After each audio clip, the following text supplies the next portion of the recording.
There's a new technology being talked about as a potential breakthrough in hydrogen energy. It doesn't involve massive high-pressure tanks. It doesn't require ultra-cold storage at minus 253 degrees Celsius. And it doesn't look like anything you would expect from the hydrogen industry.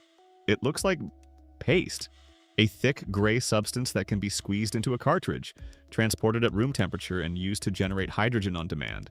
At first glance, it feels like a breakthrough that could finally solve one of hydrogen's biggest problems: storage and transport. But once you step inside the system, the story becomes far more complex. Because this isn't a story about creating energy. It's a story about what happens to energy as it moves through a system, and why even the most promising innovations must still survive the physics, the infrastructure, and ultimately, the capital behind them. To understand why hydrogen power paste is attracting attention, you have to start with the core problem it's trying to solve. Hydrogen itself is not difficult to produce. Electrolysis has been understood for decades. The challenge has always been what happens after production. Hydrogen is the lightest element in the universe. It leaks easily. It requires extremely high pressure to store as a gas, often up to 700 bar. Or it must be cooled to cryogenic temperatures to be stored as a liquid. Both approaches are expensive, energy-intensive, and infrastructure-heavy. This is where hydrogen power paste enters the system. Developed by the Fraunhofer Institute for Manufacturing Technology and Advanced Materials, power paste stores hydrogen in a solid chemical form, primarily based on magnesium hydride. Instead of compressing hydrogen gas, the hydrogen is chemically bound within the material. And when energy is needed, the system does something deceptively simple. It adds water. The reaction between the paste and water releases hydrogen gas, which can then be fed into a fuel cell to produce electricity. What makes this particularly interesting is that not all the hydrogen comes from the paste itself. A portion of it actually comes from the water, used in the reaction, effectively increasing the total hydrogen output from the system. From a surface-level perspective, this solves multiple problems at once. You no longer need high-pressure tanks. You no longer need cryogenic storage. You can transport hydrogen in cartridges similar to fuel canisters.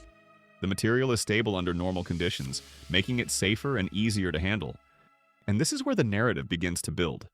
Because when you compare power paste to traditional hydrogen storage, it appears to offer a more practical pathway, especially for small-scale and mobile applications. Think scooters, drones, remote power systems, or off-grid energy solutions. In these environments, the complexity of hydrogen infrastructure becomes a barrier. Power paste simplifies that barrier. But the moment you zoom out and look at the full system, the same fundamental law reappears. Energy can't be destroyed, but it can become less useful. Because power paste does not create energy, it stores it. And to store that energy, you first have to put energy into the system. Producing magnesium hydride requires hydrogen, heat, and controlled conditions. That hydrogen itself must be produced, typically through electrolysis, which already involves energy losses. Then the process of converting magnesium into magnesium hydride introduces additional energy requirements. So by the time you have power paste ready for use, you are already operating within a system that has absorbed multiple layers of inefficiency. Then comes the release phase. When water is added and hydrogen is generated, the system must still convert that hydrogen into usable electricity through a fuel cell. And once again, conversion losses occur. So what looks like a simple, elegant solution at the surface is actually part of a much larger energy chain. One where energy is continuously being transformed, and at each step, some of its usefulness is degraded. And this is where most discussions about power paste stop. But this is where the real story begins. Because the future of technologies like this is not decided by chemistry alone. It is decided by systems, and increasingly by capital. This is where ESG enters the picture, not as a buzzword, but as a structural force shaping which energy systems are allowed to scale. In today's financial environment, capital does not flow freely into every new technology. It is filtered, evaluated, stress-tested.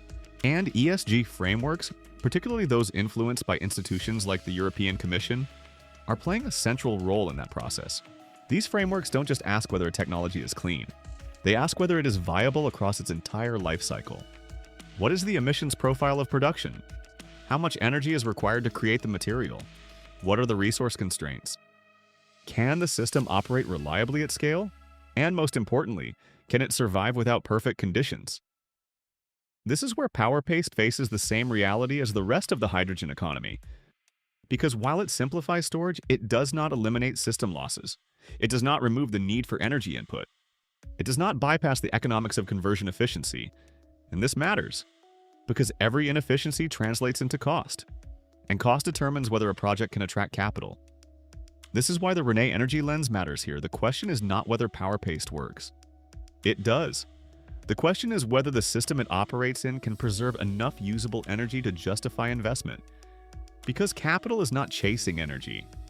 It is chasing systems that can retain value. This is the same challenge facing the broader hydrogen industry, where companies like Plug Power are building large-scale production and infrastructure networks. The technology works, the chemistry is proven, but scaling reveals the constraints, utilization rates, supply chain dependencies, infrastructure gaps, and cost sensitivity to inefficiencies. Powerpaste enters this landscape as a specialized solution, not a universal one. Its strength lies in specific use cases where traditional hydrogen storage is impractical. Small mobility systems, remote operations, portable energy applications. In these environments, the trade-off between efficiency and practicality becomes acceptable. But outside of these niches, the system becomes harder to justify. Because large-scale energy systems prioritize efficiency, cost, and reliability above all else. And this is where ESG becomes a gatekeeper. Because ESG is not rewarding novelty, it is rewarding survivability. It asks whether a system can operate under stress. When energy prices fluctuate, when supply chains tighten, when infrastructure delays occur. If a technology depends on too many energy conversions, too many inputs, or too much complexity, it introduces risk, and risk repels capital. So even though Powerpaste solves a real problem, hydrogen storage, it must still prove that it can integrate into a system where energy remains usable, costs remain competitive, and performance remains stable over time. This is the hidden filter shaping the future of energy technologies. Not just innovation, but alignment. Alignment between physics, engineering, and finance. Because the energy transition is not just about replacing fossil fuels with cleaner alternatives. It is about redesigning entire systems to minimize losses, maximize efficiency, and ensure that energy remains usable from generation to end use. And this is where the deeper insight emerges. Energy cannot be destroyed, but every system determines how much of it survives. Powerpaste is one attempt to improve that survival in a specific part of the chain. Storage and transport. It reduces logistical complexity, it improves safety, it enables new applications, but it does not change the fundamental laws governing energy conversion. And it does not escape the economic realities tied to those laws. So the future of Powerpaste will not be decided by whether it is innovative. It will be decided by whether it fits into systems that can preserve value under real-world conditions.